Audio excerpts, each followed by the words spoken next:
Hello everybody, and welcome to Design Tips and Tricks. This talk has a few little things to help you beat the project clock with your day-to-day tasks. Views are the window to what you are doing.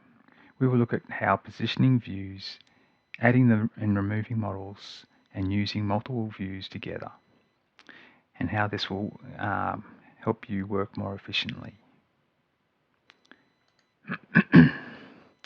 Panels are what we use to do various tasks. There are some good methods for filling out panels to help you save time.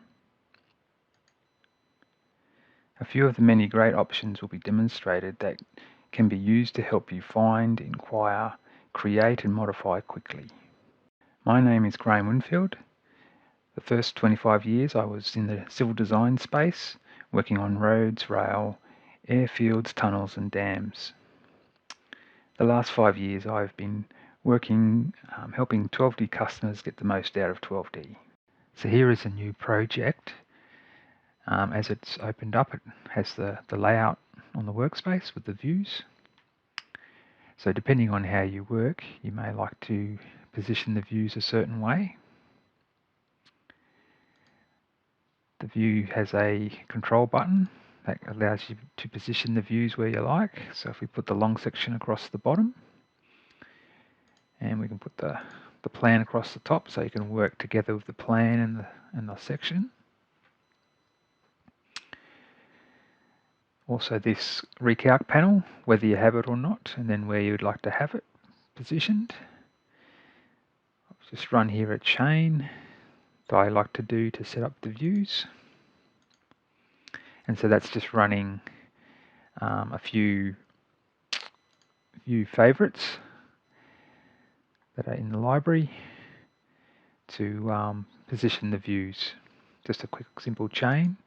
So chains can be looked at in other talks. There's a beginner chain talk and also what's new in chains.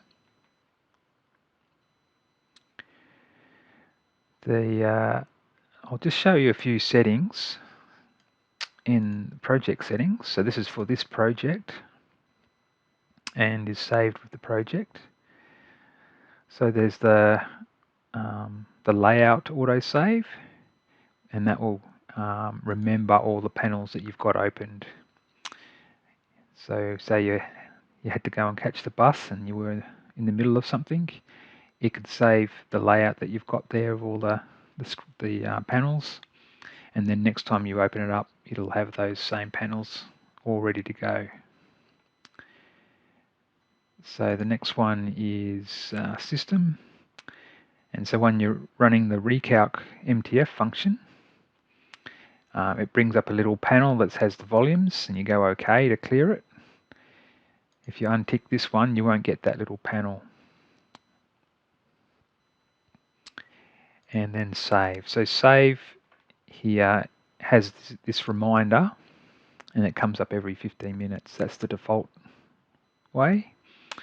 What you can do is tick this one on, and then you won't get the reminder. It'll just automatically save every 15 minutes in this case. So if you're on a slow network with large data, you may want to have the reminder and choose when you save. But generally, the save will be pretty quick. So I'll set that. So have a look at adding and removing models. So I'll jump across to the other project. So here is the an existing project that's already completed. So adding and removing models, there's the same as. So if we wanted to add some models to this view, we can grab another view and pick on the model, and let's go and grab one of these alignments, and we can add that on, and then that data gets added to the model. And likewise on the remove, you can remove some models. So all those cross sections for that curb return have been removed. We can use wildcards on the plus and the minus. So the asterisk key brings up this. If you don't have the numpad, you can go Shift 8 for the asterisk key. Brings up the add models, and this is where you can choose what you'd like to add in. So if we wanted to add in some cross sections, and then we could go and choose which cross sections we wanted to add in there. I pressed Control D to get that to go in there. So that's a way of getting some wildcards in there, both adding and removing models.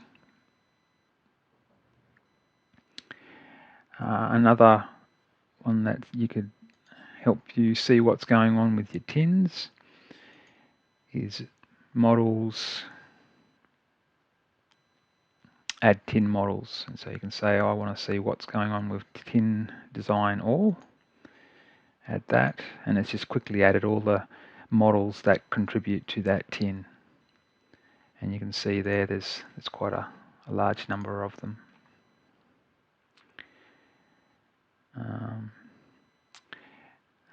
Another thing that I use from there, so there's lots of things you can have a look at in this area. If I pin this panel and then typing in, I want to have a review my plots. So you can see there's several plots there. If I position it over here and like so, I can have a look at the first set of cross sections, remove that one, have a look at that one, check that it's okay, remove that one, add the next one. So it's a quick way of adding and removing a list of models that you want to review.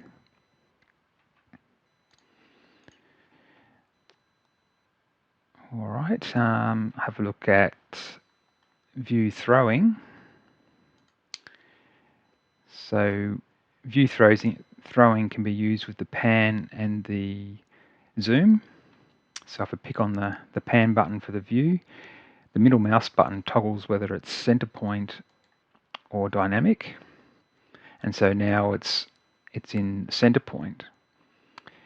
So it's asking me for select the new center point of the view. So I'll pick the middle of this cul-de-sac, and then I'll now pick in the destination view.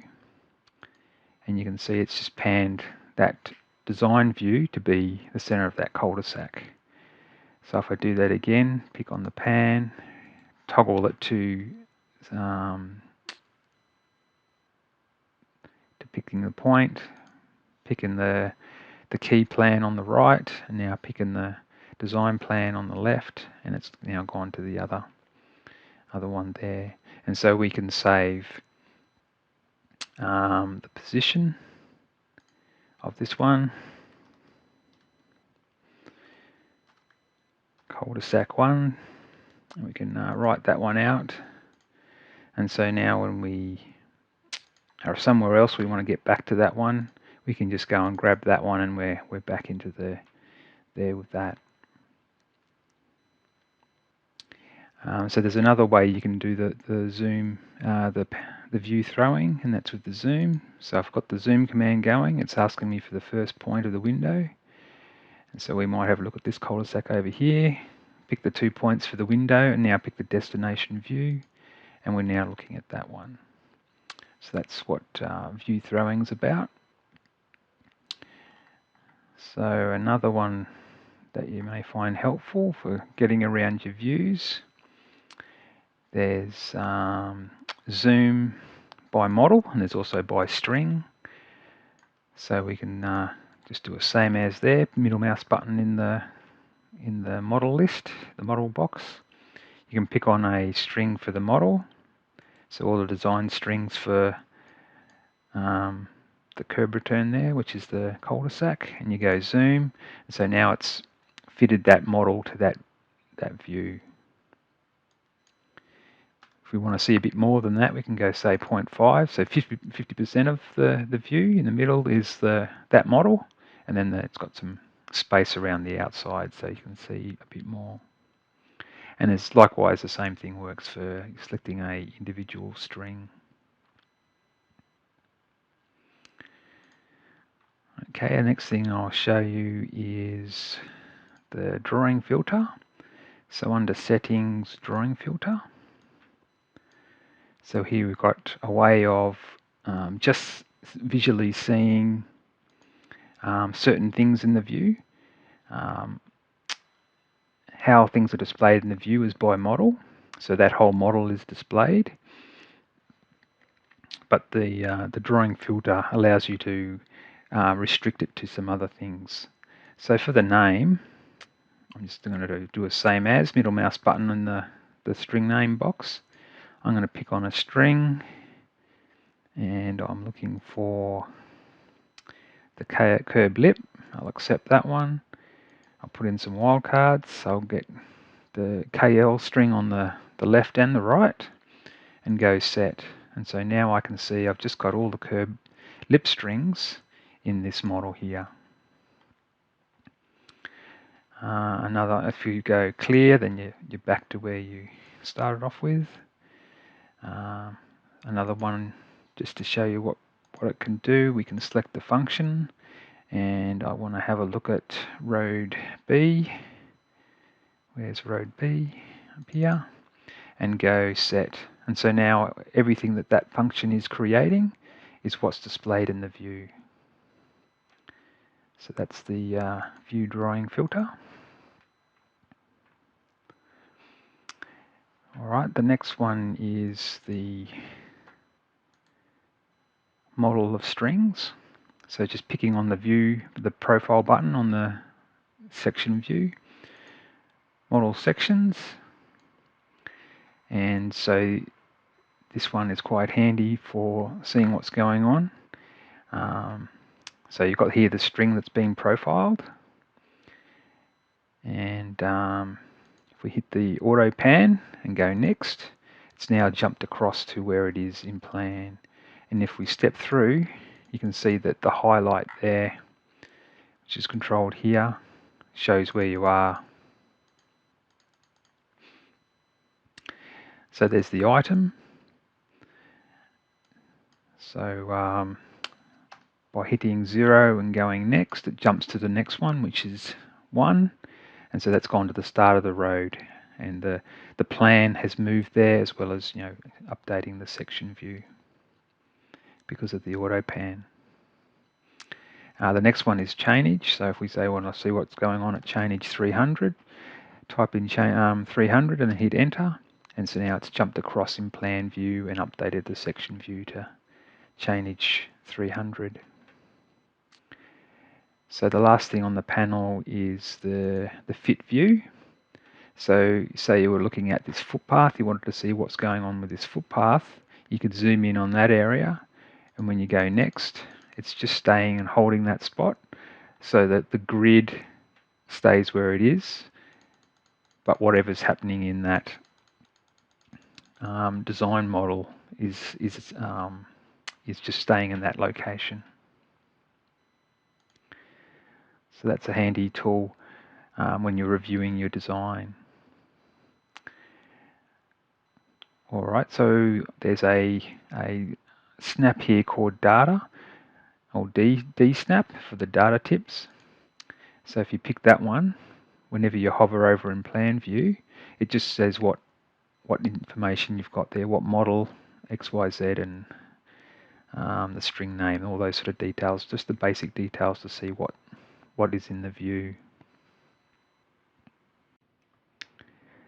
Next, I'm going to show you some tips and tricks for filling panels out. So if I have a look at the Create Superalignment panel, the properties here are completed or filled out in the panel by what's in the CAD control bar at the top. Picking on the name button, I can go and change that. So if we want this to be our standard to be restored at a later time, or next time we want to use it, we can set the panel up to be what we want it to be, and then we can go on the 12D icon, pick on that, and then pick on dump. going to create a screen layout file, which has got the SLX extension. And so go dump. To restore that, it's File, Layouts, Layout Input, and it's the Create Super Alignment. And so now we've got a new panel with the these data here, so we can restore that whenever we want, or use it in a chain. I'll get rid of this one. So this is what it looks like to start with. But if we want this to be the default every time we open up the panel, there's another option on here, dump. And so we can select dialog defaults. So using the panel name .ddx dump, we can write that out. And so then next time we open it up, it'll have all those details that we've got there filled out. Another option on there is duplicate. So you just get a copy of the panel so you can do some changes to whatever you want to do. Alright, next I'll show you editing superstrings with string inquire. I'll get some views set up.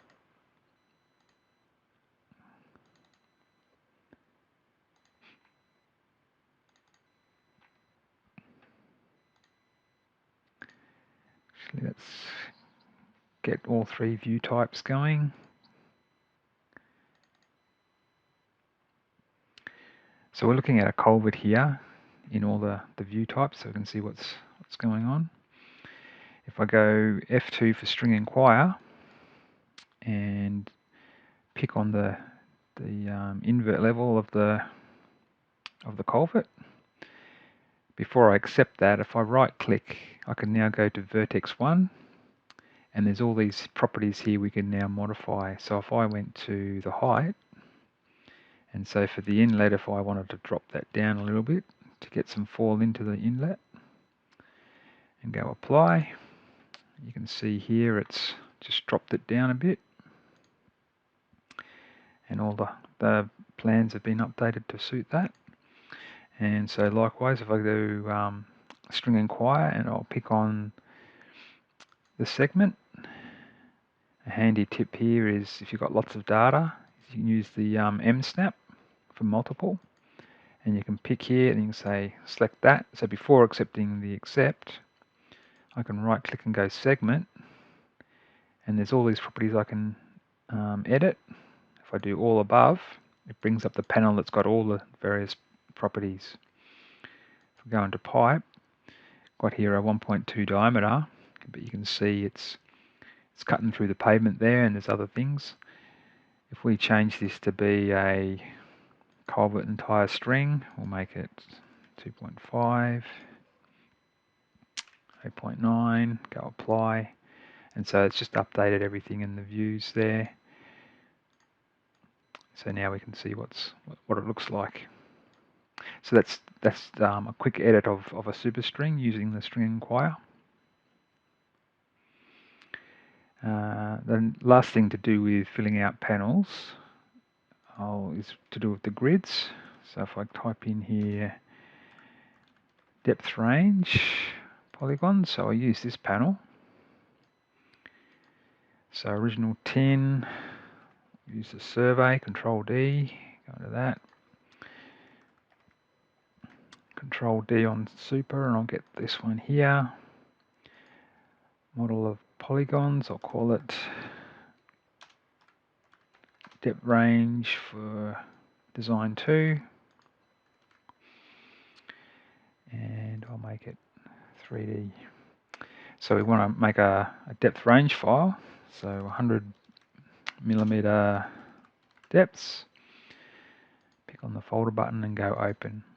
So I've got here a new file, and so we want to fill out this table quickly, and we can use what's called populators. So picking on the first column, I'll go populate by range. So the starting value, I'll say 0, end value will be 0.1, and I'll do an increment of 0.1 for 100 millimeters. Go populate. And so there's that one done. Do the same on the next one. This time it'll be 0.1 to 1.1, and the same interval of 0.1 populate. Yep. And we can also do this on the colors. Populate by color range. This time I'll go green, and I'll use 248, and green, Control D, and go 88. Number of steps, we'll go 10. Populate. So there's a quick filling out of the panel. What I'll do here also, I'll go 1.1 to 999, and I'll make it magenta. So that just captures a bit more than anything greater than the 1.1. And also for what's now in cut, so minus 999, 0, and red's a good color for cut. So I'll write that out and bring up a view. So we'll go and calculate that, and we'll add that to the view. And so there is the cuts in red, the deep fills in magenta, and then the ranges of 100 mils there. So that's how you fill out the grids quickly in panels. All right, another panel that's very handy, models, string info table. And so if we want to have a look at, I'll just do this middle mouse button to do same as, and I'll pick the this design model here, go update. And so this has got a big table of all the strings that are in that model. So you can sort each column, see how what's the long or what's the shortest link, all the other bits and pieces of the properties. You can see what's going on with it. And say you wanted to know where's this string, and when you pick on it, it just jumps to the plan where it is. And while it's selected, there's also edit, then properties, delete, and if we clear the section, it's now got rid of that highlight. So that's just a handy one to have to see what your data's like. All right, I'll have a look at combined sections. So if I bring up, so we've got all this data here, and we want to get a cross sections to encompass all of the design rather than just the individual ramps or carriageways. If we have a look under design cross sections, there's cut through strings. And so what this here does, if we say we want to go view 1, and let's see, cut model for cuts, so CR Control D, and we'll call it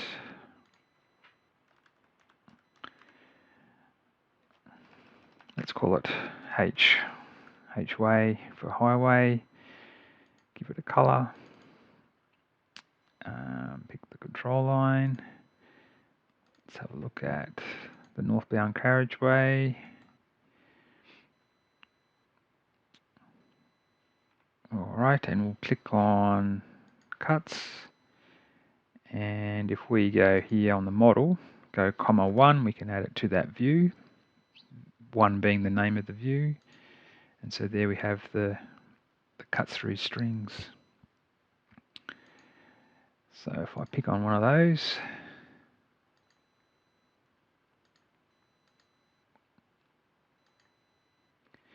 sometimes it can be quite hard to pick on all this data. There we go, it's better. And so I'm happy with everything on the right hand side, but I don't want the cross sections to include the roundabout. So if I zoom in on here where it seems to be the closest, I can see that at this point it's offset 21. If you have a look down in the box when I'm over that spot, you can see that 21 is about where we want the limits to be. So if I punch in here 21.1, and we've got clean model, so I'll go cuts, and now that's not going across on that roundabout. We can quickly go there. So that's a nice handy tool for combining multiple designs into the one set of cross sections. Another one that you can find useful for, let's see, I'll bring up the cross section. So if you've got, say, a widening job where you're widening the road both sides, and you don't want to show the design section going all the way through on the cross sections. So in here, if we type in segment removal, so there's a little function here called xSegment function. All right, we'll give it a name. So I'll call it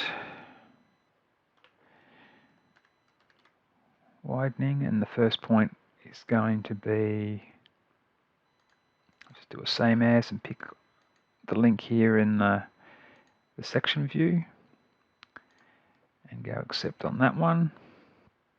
And I'm going to do it from 2 points. The second point, I'll just do same as again and pick over here, get the ECR string, accept that. And I need to get the cross-section model. So I'll pick on this one here, get that. And so what we're going to do, we're going to update these cross-sections to remove the segments between those 2 points. So when I go process, what we can see now is it's removed those segments. And so what it's done is just made those segments invisible. So it's still the one string, but you just can't see those segments.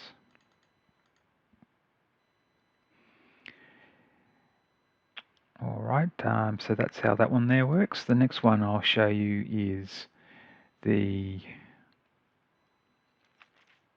let's see, it's called, on the road toolbar, road widening with snippet. So what you can use this one for is creating planes that you can use to grade your curb return, or say you wanted to maintain existing curb lip levels but grade your control line based on that. So we'll pick the control line, accept that, and so this panel here is just creating an MTF panel with some styles. We'll just change these colors, and we'll go min to be yellow, max to be blue, go set. So we'll just change the colors of what we're creating, and then we'll go process. So what this has done is created an MTF with the prefix name of widening and then the control line name. So if I add that to the section view, widen, so here's widen and the string name and tin. So add that in there. You can see you've got the two colors there of what we're doing, and so it's got these planes that you can then now grade either your curb return, or we can modify it to do different things. So if I use the edit MTF from the recalc panel, I'll just pick on that tin there, and we'll edit the MTF. So there's nothing on the right hand side, but on the left hand side we've got the snippet. So if we have a look at this,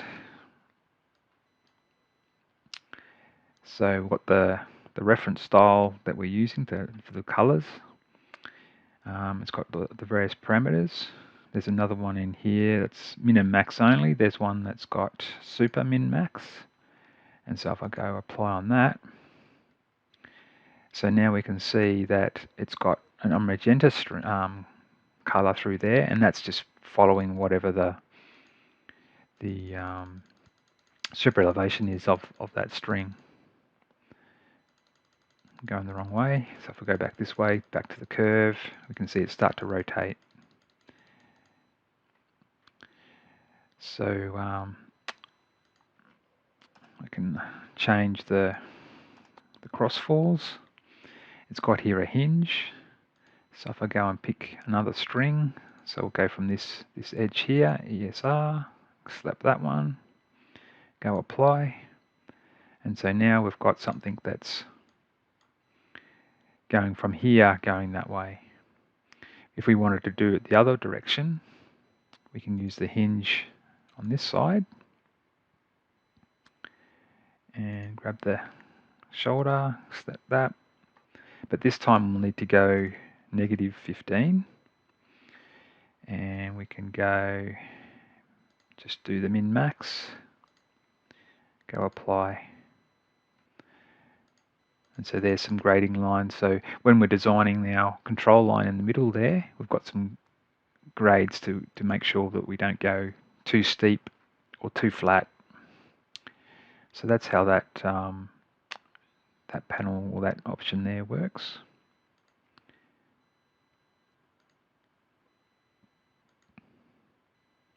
I hope you have found some useful ways to work with views and panels to help you beat the project clock.